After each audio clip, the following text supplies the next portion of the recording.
Bir qadam oldinga chiqsin agar kim 15 yoshgacha pis yeb ko'rgan bo'lsa.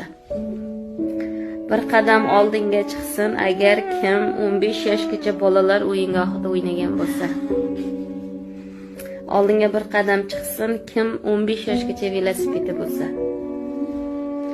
Bir qadam oldinga chiqsin agar kim 15 yoshgacha har kuni maktabdan ota-onasi olib kelsa. Sen ham bir sirpingda olib kelgan har kun.